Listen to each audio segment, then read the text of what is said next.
A few days ago, Donald Trump delivered his inauguration speech, in which he confirmed his strong views in foreign policy, while women marched.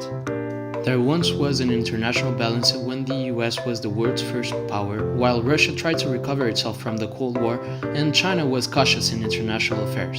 But for the last few years, Russia appears more prickly and unpredictable, as China seems to grow stronger and forge a new military power. In this competitive world, war is a conceivable solution. From the late 19th century to the early 20th, the world was dominated by the British Empire. Then came World War I, World War II, and finally the Cold War. This materialized the first shift in the international power balance. Today, Asia seems to be taking the advantage on the decaying Western world, and Trump's response to that can only make one cry. Trump occupies a special place in the relations between the Western and the Eastern world. However, the Washington new elite shows little signs of adjust to the changes in the global balances and seems to accept using military force. China has a historical trauma regarding foreign dominators. First, the British inflicted the start of the decline of the Chinese Empire. They were kicked out. The same happened with the Portuguese.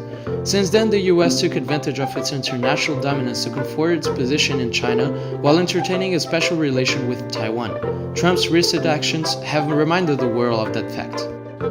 Indeed, those issues should be discussed in a peaceful manner, but even before taking office, Trump has shown that he can take action in a profoundly offensive way towards the Chinese by talking with the Taiwanese leader.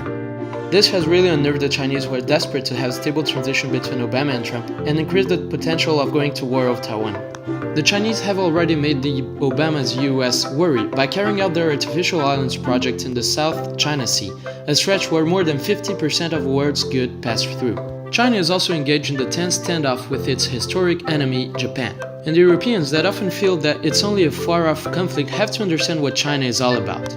Just imagine what would have been the world if Europe contained 1.3 billion people speaking the same language and being led by a guy like him, or even him. And that's what worries Japan. Their fear grows stronger with the rise of a new thinking in Chinese youth about Japan, an aggressive one that stems from their education. In that region, the close-minded Trump's administration could face another problem: North Korea's nuclear program.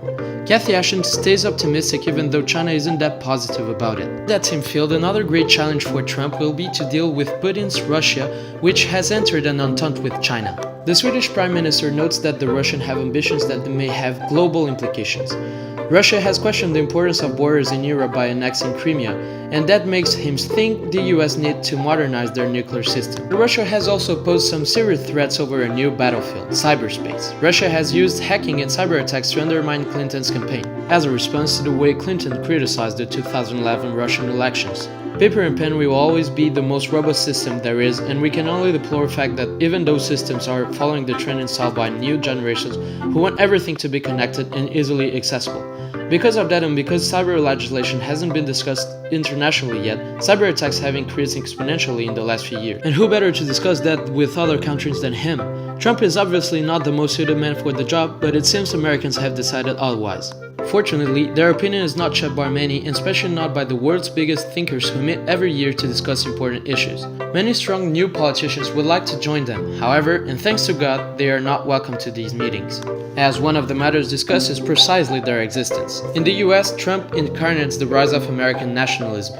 He's declared wanting to get tough with the Chinese, the Mexican, and the Muslim world, and to always put America first. Great instability may be laying ahead of us, says the Swedish PM. Handling a historic shift in the balance of power is a delicate task that in an ideal world would be managed by politicians with vision and restraint, but instead, this trio will be in charge for the next few years.